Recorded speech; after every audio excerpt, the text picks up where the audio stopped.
So in this video, we are going to focus on the concept of ratio. Ratio has a lot of practical application. Now suppose you know that there is a certain sum of money which has to be divided between two people in a certain ratio. So the concept of ratio need to know for that. Suppose you know the total number of students in a class and the ratio of boys and girls you know. So you can find out how many boys are there and how many girls in the class once you understand the concept of ratio. So what is a ratio? A ratio is a comparison of the sizes of two or more quantities of the same kind. Now, if A and B are quantities of the same kind in the same units, then the fraction A by B is called the ratio of A is to B, and it is written as A is to B. The quantities A and B are called the terms of the ratio.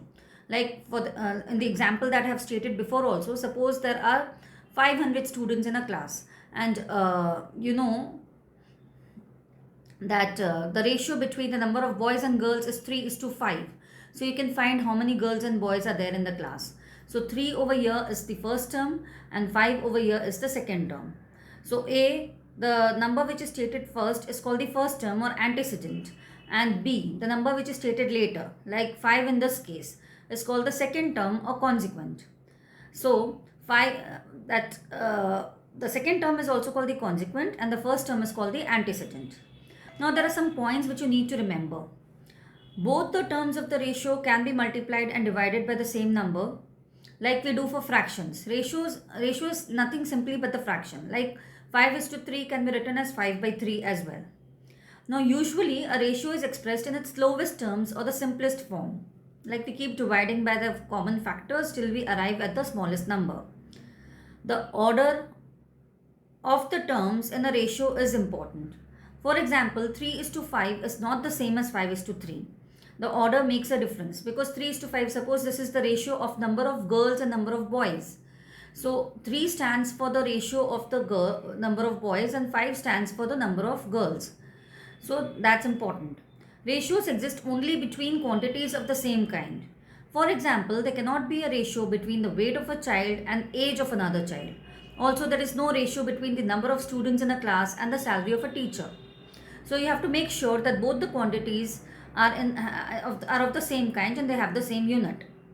Next, quantities to be compared by division must be in the same units. Like I have told before also, ratio of 25 minutes and 45 seconds is calculated like this. 25 minutes is to 45 seconds. Now 25 minutes we convert into seconds by multiplying with 60. So 25 into 60 is to 45. Do the calculation. We get 100 is to 3. So that's how we arrive at the calculation. Now to compare two ratios, we need to convert them into equivalent like fractions. Like we do for fractions, what do? We take the denominators, we find the LCM of the denominators and we convert them into the like fractions and then we can compare. Whichever numerator will be bigger, that will be the bigger ratio. Next point, if a quantity increases or decreases in the ratio A is to B, then the new quantity A equals P of the original quantity. New quantity you have to find. Okay. Ratio is A is to B. Quantity is increasing, suppose in the ratio A is to B. So the new quantity will be equal to B of the original quantity divided by A. B, the changed one. B is standing here for the change. For the increase or decrease, the number which is standing here is B. So what you have to do, B you have to multiply with the original quantity and then divided by A. So the fraction by which the original quantity is multiplied to get a new quantity, that is called factor multiplying ratio. This will be more clear if I put an example before you. For example, Rohit weighs 60 kg. If his weight is reduced in the ratio 5 is to 3, his new weight will be 3 into 60 divided by 5, which gives you 36 kg. Next we come to inverse ratio. One ratio is the inverse of other if the product is 1. Like A is to B is simply the ratio of B is to A. 2 is to 3's inverse will be 3 is to 2. That's it. Just the reciprocal you have to take. Next, you need to know some more properties of ratios. A ratio A is to B is of greater inequality if A is greater than B, and it is of less inequality if A is less than B. Next, we need to understand what is meant by compound ratio. Ratios are compounded by multiplying together the antecedents for a new antecedent and the consequence for a new consequence, which means all the first terms of the ratio you multiply, you'll get the first term of the new ratio, compound ratio. Multiply all the consequence or the second terms of the ratios that have been given to you. You will get the second term or the consequent of the new ratio. Like 2 is to 3, 5 is to 7 and 4 is to 9. You have to find the compound ratio. So multiply 2 times 3 times 4, and in the denominator you will get 3 is to 7 is to 9. So you get 40 is to 189. That's called compound ratio. So duplicate ratio is also kind of compound ratio only. A ratio which is compounded of itself is called duplicate ratio. Like duplicate ratio of 3 is to 5 is 3 square, which gives you 9, and 5 square 25. So 9 is to 25.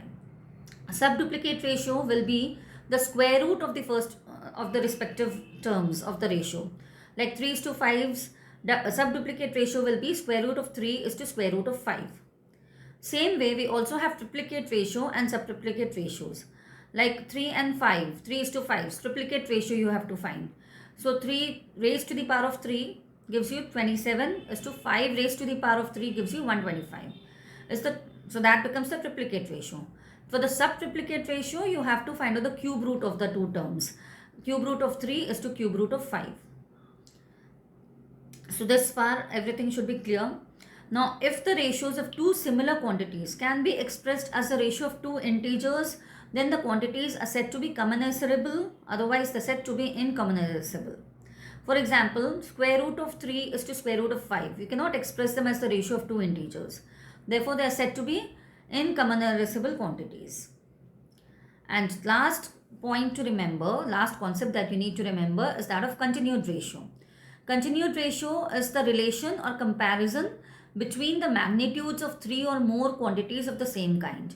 Like if I ask you to find out the continued ratio between three similar quantities, A is to B is to C, then that will be A is to B is to C only. As simple as that. Now, in this video, I've covered the basic concepts of ratio. In the next video, I'm going to teach you some shortcut tricks in order to do the questions based on ratio fast. Then we'll be covering up the proportion part of this chapter. So see you in the next video. And we'll also be solving some numericals, some questions, so that you're able to understand the concept and you're able to apply the concepts, because maths is all about practice. The more you practice, the better you become at it. It's a subject that requires regular practice. So you need to focus on maths a lot.